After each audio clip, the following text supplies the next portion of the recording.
அன்பு குழந்தைகளே வணக்கம். எல்லாரும் நல்லா இருக்கீங்க இல்லையா? சரி, நேற்று படிச்சதெல்லாம் ஞாபகம் இருக்கா உங்களுக்கு? ஞாபகம்.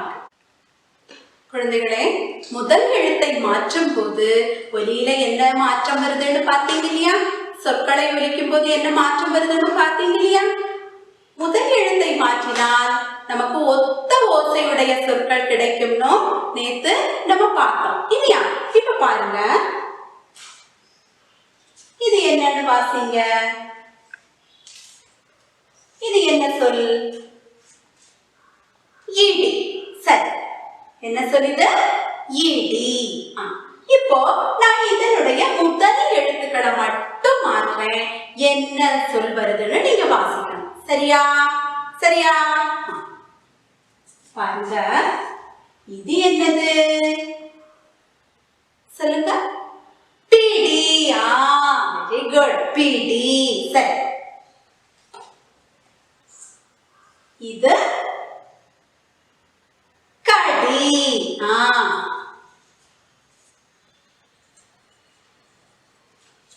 இப்ப என்னாச்சு? தடி. சரி, இப்போ மடி.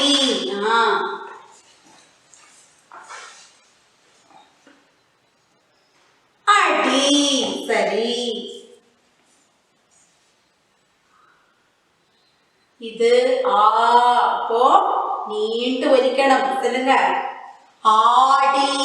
வெரி குட், ஆடி. இப்போ எத்தனை சொற்கள் இப்போ முதல் எழுத்தை மட்டும் மாற்றி உண்டாக்கணும் இல்லையா? உங்க புத்தகத்துல முதல் எழுத்தை மாற்றினால் அப்படிங்கிற ஒரு செயல்பாடு கொடுத்திருக்காங்க பாருங்க. உங்க புத்தகத்தை பாருங்க, ஈடின்னு இருக்கு இல்லையா? இங்க பிராக்கெட்குள்ள சில எழுத்துக்களும் கொடுத்திருக்காங்க. இப்ப நம்ம மாற்றினோம் இல்லையா? அந்த எழுத்துக்கள் இல்லையா? டி, க, த, ம, அ, ஆ. அப்ப இந்த எழுத்துக்களை எல்லாம் வச்சு இந்த சொற்களை உருவாக்குவீங்க இல்லையா? இப்ப நம்ம உருவாக்கி காணிச்சேன் இல்லையா டீச்சர்? அதே மாதிரி நீங்க இங்க எழுதுவீங்களா? பி சேரும்போது என்ன ஆகும்? பிடி ஆகும். கா சேரும்போது கடி, தா சேரும்போது தடி, மா சேரும்போது மடி இல்லையா? அதே மாதிரி எழுதுவீங்களா? எழுது. சரி, இனி அடுத்தது என்ன வார்த்தை போட்டு கொடுத்திருக்காங்க பாருங்க, வாசிங்க. மின்னல் கொடுத்திருக்காங்க. அப்ப நம்ம மின்னல்ங்கிற வார்த்தை எப்படி எல்லாம் மாறுதுன்னு பார்க்கலாமா? பாருங்க, மீ இன் வரும். இன் ந இல். என்னன்னு வாசிங்க? மின்னல். சொல்லுங்க, மின்னல். மீன்பது பாத்தீங்களா? ஈக்கான ஒரு துணை குறியீடு மேல கொக்கி போட்டிருக்கு இல்லையா? மின்னல். சரி, இனி முதல் எழுத்தை மட்டும் மாற்ற போறோம். சரியா? என்னன்னு வாசிக்கணும். இப்ப என்னாச்சு? சன்னல். அவ்வளவுதான். முதல் எழுத்தை மட்டும் மற்ற எழுத்துக்களுடைய உச்சரிப்புல ஒண்ணும் மாற்றம் இல்லை இல்லையா? முதல் எழுத்து மட்டும் தான் மாறுது. அப்போ மின்னல் அப்படிங்கிறது முதல் எழுத்தை மட்டும் மாற்றும் போது என்னாச்சு? சன்னல் ஆச்சு இல்லையா? சரி, இப்போ இனி என்ன? இனி இதோ இப்ப என்னாச்சு? இன்னல். அவ்வளவுதான். முதல் எழுத்து மட்டும் தானே ஈன்னு வந்திருக்கு. அப்ப என்னாச்சு? இன்னல். சொல்லுங்க, இன்னல். இனி பாருங்களேன், இதோ முதல் எழுத்து மீண்டும் மாற்றேன். என்னாச்சு? இப்போ பின்னல். என்னாச்சு? பின்னல் ஆச்சு இல்லையா? புத்தகத்தை பாருங்க, இங்க பிராக்கெட்ல என்னென்ன எழுத்துக்கள் கொடுத்திருக்காங்க? சா, இ, பி இல்லையா? அப்போ மீக்கு பதிலா சா போட்டப்ப என்ன வந்தது? சன்னல் வந்தது. ஈ போட்டப்போ இன்னல், பி வந்தப்போ பின்னல் இல்லையா? அப்ப அந்த மூன்று வார்த்தைகளும் இங்க எழுதும். இந்த மூன்று சொற்கள் எழுதுவீங்க இல்லையா? சரி, இனி அடுத்தது என்ன கொடுத்திருக்காங்க பாருங்க. இலை. என்ன கொடுத்திருக்காங்க? இலை. அப்போ அதை வைக்கலாமா? அது எப்படி எல்லாம் மாற்றம் வருதுன்னு பார்க்கலாமா? பாருங்க, இதோ இலை வைக்க போறேன். இலை, இலை என்ன சொல்லியது? இலை. இதுலயும் அதே மாதிரி முதல் எழுத்தை மட்டும் மாற்றும் போது சொற்கள் எப்படியெல்லாம் மாறுது அப்படின்னு பாருங்க. இதோ முதல் எழுத்த மாற்றேன். இது என்னது? என்னாச்சு இப்போ? பலை இல்லையா? சிலந்தி பலை. என்னது இது? பலை. சொல்லுங்க, பலை. இதோ இப்ப என்னாச்சு? தலை. என்னாச்சு? தலை. இப்போ கலை. சரிதான்.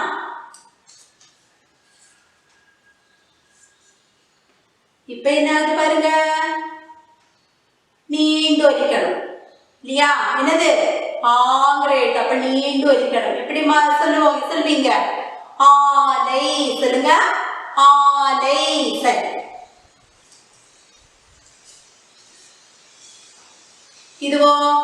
இதுவும் நீண்டு ஒலிக்கணும். ஏன்னா ஆக்கான ஒரு துணை குறியீடு, துணைக்கால் வந்திருக்கு.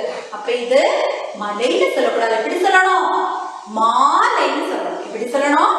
மாலை. சொல்லுங்க, மாலை.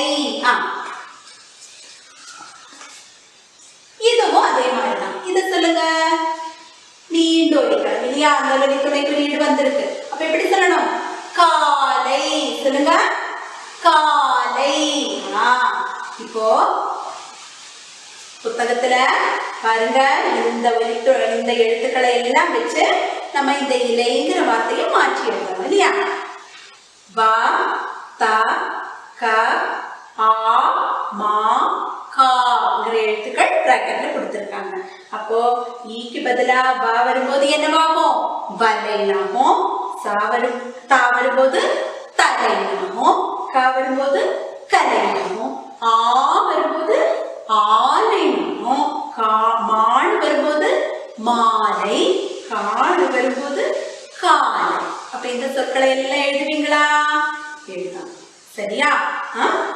எழுதுனாதான் எழுதவும் வேணும். இன்னும் நிறைய சொற்கள் இதுல உண்டாக்க முடியும் உங்களால. நம்ம நிறைய பார்த்திருக்கோம். இதுவரை நம்ம பார்த்த எழுத்துக்கள்ல இந்த முதல் எழுத்தை மட்டும் மாற்றினால் வரக்கூடிய சொற்கள் ஏராளம் பார்த்திருக்கோம். அதையெல்லாம் யோசிச்சு எழுதுவீங்க. சரியா? சரி, இனி முதல் எழுத்தை மாற்றினால் இப்படி வருது. இனி கடைசி எழுத்தை மாற்றினாலும் அது பார்க்கலாமா? இல்லையா?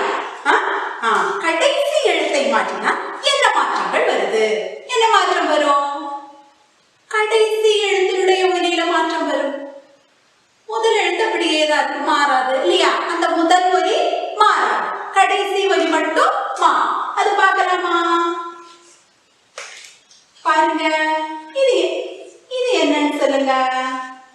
இது என்னது? என்ன சொல்லுது? மழை இல்லையா?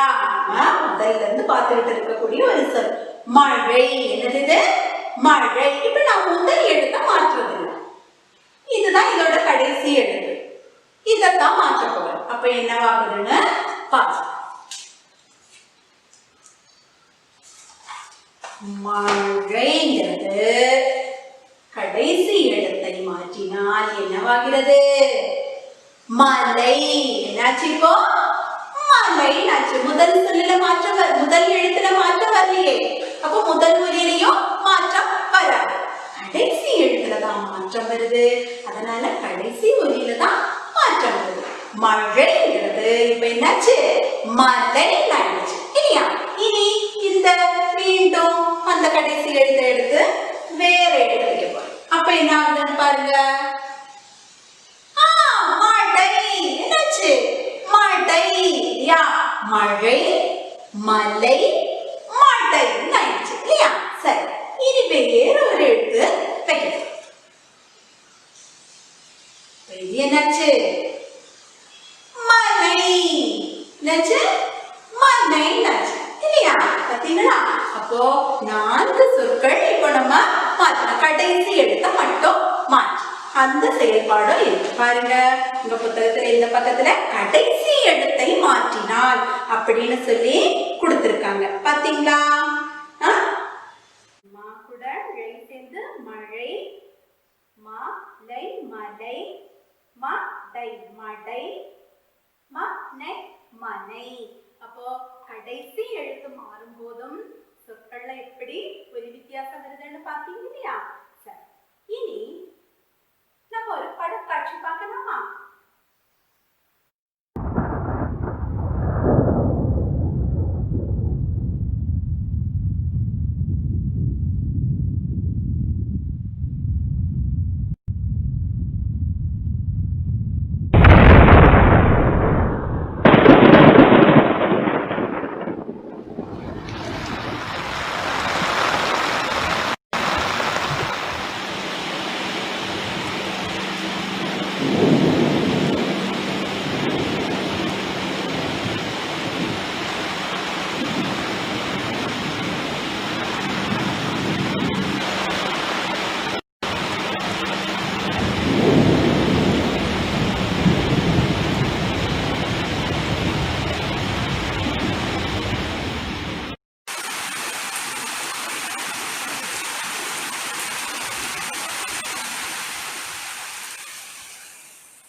குழந்தைகளே, படக்காட்சியை பார்த்தீங்க இல்லையா? நீங்க படக்காட்சி பார்க்கிற நேரத்துல டீச்சர் ஒரு படம் வரைஞ்சேன். என்ன படம்னு பாருங்க. என்ன படம் இது? கணித வகுப்புல டீச்சர் இந்த படம் வரைய சொல்லி தந்திருந்தாங்க. ஞாபகம் இருக்கா உங்களுக்கு? முதல்ல சூரியனுடைய படம். எதோட படம் இது? சூரியனுடைய படம். இதுல நான் இப்போ ஒரு சொல் எழுத போறேன். அது என்ன சொல்லுன்னு நீங்க வாசிங்க. சரியா? பாருங்க, என்ன சொல்லுன்னு வாசிங்க. என்ன இது? மழை. என்ன இது? மழைங்கிற சொல் இல்லையா? நீங்க மழை காட்சியை தானே இப்ப பாத்தீங்க. படக்காட்சியில எதை பாத்தீங்க? மழை தானே பாத்தீங்க. மழை. இப்ப இந்த சூரியன் என்னாச்சு தெரியுமா? சொல் சூரியன் ஆயிடுச்சு. சொற்சூரியன். சூரியன்ல சொல் எழுதுனதுனால இது சொற்சூரியன் ஆயிடுச்சு. இனி நம்ம இந்த சொற்சூரியனை பூர்த்தி செய்யலாமா? பாருங்க, இந்த மழை காட்சியில நீங்க என்னெல்லாம் பார்த்தீங்க? மழை பார்த்தீங்க. அப்புறம் இடி இல்லையா? இடி கேட்டீங்க இல்லையா? இடி சத்தம், இடி இல்லையா? என்ன கேட்டீங்க? இடி. பாருங்க, இடி. சரி, அப்புறம் மின்னல் இல்லையா? பாருங்க, என்ன பார்த்தீங்க? மின்னல் பார்த்தீங்க. மின்னல். அப்புறம் இலைகள் எல்லாம், மரங்கள் எல்லாம் அசைஞ்சது இல்லையா? எதனால அசைஞ்சது? காற்று வீசுறதுனால இல்லையா? காற்று. காற்றும் காற்று. காற்று நம்ம பார்க்க முடியாது. மரங்கள் அசையறத வச்சுதான் நம்ம காற்று வீசுதுன்னு சொல்ல முடியும் இல்லையா? காற்று. அப்புறம் காற்று அடிச்சதுனால இலைகள் எல்லாம் என்னாச்சு? வேறொரு படம் பார்த்தீங்களே, இலைகள் எல்லாம் என்னாச்சு? கீழே விழுந்தது இல்லையா? அப்போ இலை பார்த்தீங்க இல்லையா? இலை. பாருங்க, இலை. இப்போ நம்ம சொற்சூரியனை நிரப்பியாச்சு. மழை தொடர்பான சொற்களை வச்சு இல்லையா? இடி, மின்னல், காற்று, இலை. இனி இதை வச்சு நம்ம வாக்கியங்கள் உருவாக்கலாமா? பாருங்க, முதல் வாக்கியம் என்ன தெரியுது பாருங்க. கோடு போட்டு என்ன எழுதியிருக்காங்க? இடிக்கிறதுன்னு எழுதியிருக்காங்க இல்லையா? இடிக்கிறதுன்னு எழுதியிருக்காங்க. என்ன இடிக்கும்? இடி இடிக்கும் இல்லையா?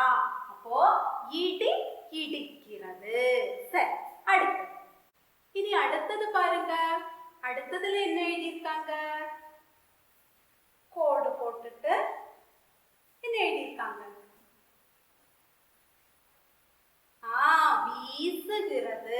என்னது? வீசுகிறது. என்னப்பா வீசும்?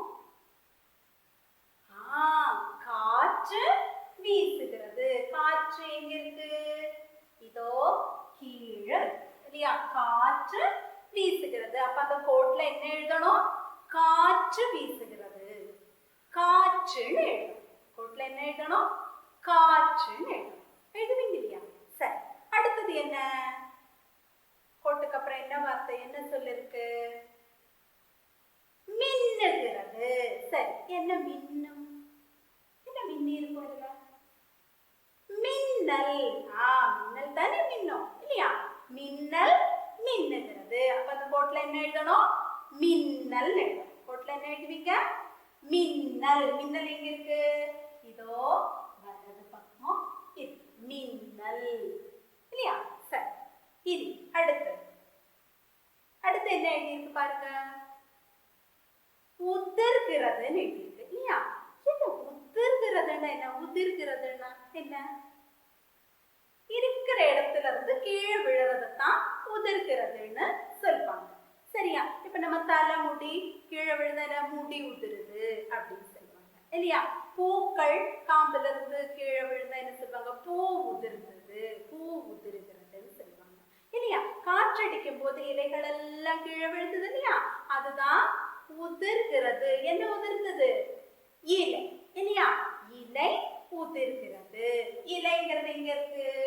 இதோ இடது பக்கத்துல இருக்கு இலை. அப்ப அந்த கோட்ல நீங்க என்ன எழுதணும்? இலை எழுதணும். சரியா? அப்ப என்ன வாக்கியமாகும் அது? இலை உதிர்கிறது. சரியா? சரி, இனி என்ன? அடுத்து என்னது? பெய்கிறது இல்லையா? என்ன பெய்தது? மழை. மழை பெய்கிறது. அப்ப அந்த கோட்ல என்ன எழுதணும்? மழைன்னு எழுதணும். என்ன எழுதுவீங்க? மழை எழுதணும். அப்ப என்ன அந்த வாக்கியம் என்னவாகும்? மழை பெய்கிறது.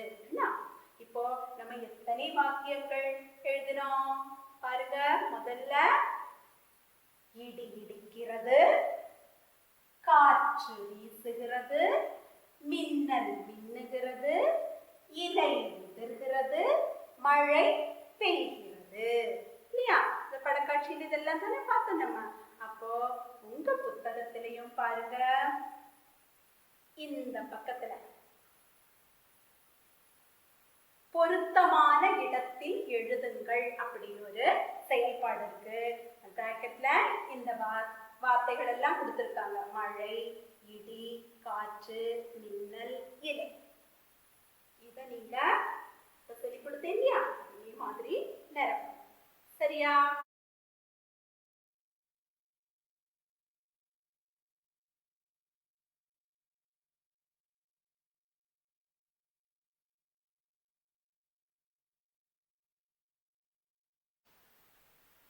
இனி நம்ம சில விடுகதைகளை பார்க்கலாமா? பார்க்கலாம் இல்லையா? நம்ம போன வகுப்புலயும் நிறைய விடுகதைகள் பார்த்திருந்தோம் இல்லையா? விடுகதை பெட்டிக்குள்ளெல்லாம் அந்த விடுகதைகள் இருந்தது. பார்த்தது ஞாபகம் இருக்கா உங்களுக்கு? இருக்கு. அப்ப டீச்சர் என்ன சொல்லியிருந்தேன்? நிறைய விடுகதைகள் ஆகும்போது நமக்கு விடுகதை தொகுப்பு உருவாக்கலாம்னு சொல்லியிருந்தேன் இல்லையா? அந்த விடுகதைகளை எல்லாம் வச்சு நீங்களும் சொல்லியிருந்தீங்க நிறைய விடுகதைகள் இல்லையா? அதை எல்லாம் வச்சு நான் விடுகதை தொகுப்பு உருவாக்கி இருக்கேன். 2 தொகுப்பு ஆக்கியிருக்கேன். விலங்குகளை பற்றின விடுகதைகளும் பறவைகளை பற்றின விடுகதைகளையும் 2 தொகுப்புகள் ஆக்கியிருக்கேன். பாருங்க, விடுகதை தொகுப்பு. என்னது? விடுகதை தொகுப்பு 1 விலங்குகள். விலங்குகளை பற்றின விடுகதைகள். பாருங்க, நம்ம ஒரு வகுப்புல பார்த்த விடுகதைகள் எல்லாம் இருக்கான்னு பாருங்க. இருக்கு இல்லையா? பாத்தீங்களா?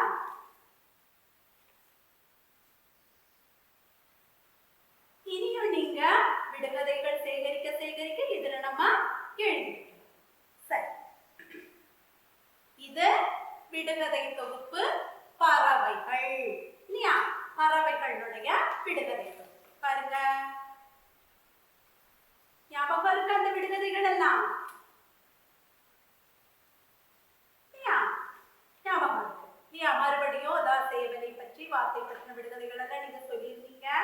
அதையெல்லாம் இந்த தொகுப்புல சேர்த்திருக்கேன். அப்ப இதெல்லாம் உங்களுக்கு வாசிச்சு பார்க்கணும்னு ஆசை இருக்கு இல்லையா? அப்போ நீங்க பள்ளிக்கூடம் எல்லாம் திறந்து ஸ்கூலுக்கு போகும்போது உங்க ஆசிரியர் உங்க வகுப்பறையிலையும் இந்த மாதிரி விடுகதை தொகுப்புகள் எல்லாம் உருவாக்கி வச்சிருப்பாங்க. அதையெல்லாம் நீங்க சொந்தமா படிச்சு புரிஞ்சு விடை கண்டுபிடிக்கணும்னா என்ன தெரியணும்? வாசிக்க தெரியணும் இல்லையா? வாசிக்க தெரியணும் இல்லையா? அப்போ டீச்சர் சொல்லிக் கொடுக்கிற எழுத்துக்களையும் எழுத்துணை குறியீடுகளையும் எல்லாம் நல்லா மனசுல உள்வாங்கி வச்சா மட்டும்தான் நீங்க தனியா வாசிச்சு பழக முடியும். அப்போ அதெல்லாம் மனசுல உள்வாங்கி பதிய வச்சுக்குவீங்களா? பயிற்சி எடுத்துக்குவீங்களா? எழுதி எழுதி வாசிச்சு வாசிச்சு பழகணும். சரிதானா? சரி, இனி நம்ம புத்தகத்துல இருக்கிற விடுகதைகள் என்னன்னு பார்க்கலாமா? இந்த மழை பாடத்துல வர்ற விடுகதைகள் என்னன்னு பார்க்கலாம். சரியா? பாருங்க, இந்த பயிற்சி தாளுக்கு இந்த செயல்பாட்டுக்கு கீழே இருக்கு. என்னன்னு வாசிக்க முடியுதா? உங்க புத்தகத்தை பார்த்து வாசிங்க. வாசிக்க முடியுதா? சரி, டீச்சர் வாசிச்சு கேட்கிறேன். வானத்திற்கும் பூமிக்கும் ஒரே சங்கிலி. என்னவா இருக்கும்? வானத்திற்கும் பூமிக்கும் ஒரே சங்கிலி. என்னது? வானத்திலிருந்து பூமிக்கு வர்ற சங்கிலி என்னது? மழை. சரிதான், என்னது? மழை. அப்போ நீங்க அந்த கோட்ல எழுத வேண்டியது என்ன? மழை. மழைங்கிற வார்த்தை எழுத தெரியுமே? தெரியும் இல்லையா? இதோ இங்க கூட கொடுத்திருக்காங்க, அங்க பார்த்து எழுதுங்க. நீங்க தனியா எழுதணும். சரிதானா? சரி, இனி அடுத்த விடுகதை என்ன தெரியுமா? ஒற்றைக்கால் குள்ளனுக்கு 8 கை. ஒற்றைக்கால் குள்ளனுக்கு 8 கை. என்னவா இருக்கும்? ஒற்றைக்கால் குள்ளனுக்கு 8 கை. உங்களுக்கு நான் இந்த விடையை கண்டுபிடிக்கிறதுக்காக ஒரு சொல் விளையாட்டு நடக்கும். சரியா? நீ உங்களுக்கு பழக்கமான சொல் விளையாட்டு தான். பார்க்கலாமா? இது என்னன்னு வாசிக்க முடியுதா? குடியில் உண்டு மடியில் இல்லை. வடையில் உண்டு வலையில் இல்லை. முதல் எழுத்து குடியில் உண்டு மடியில் இல்லை.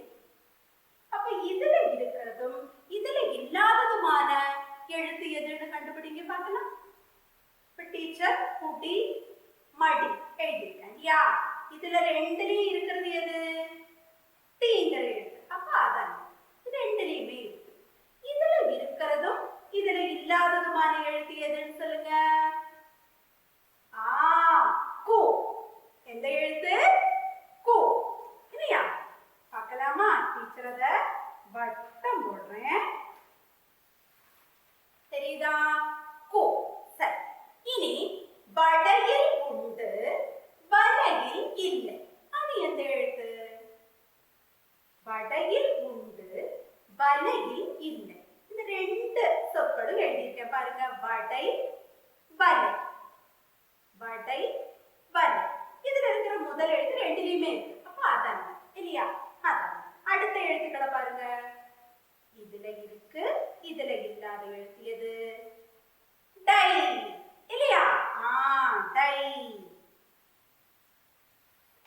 பாருங்க, இதுல கு இதுல டை.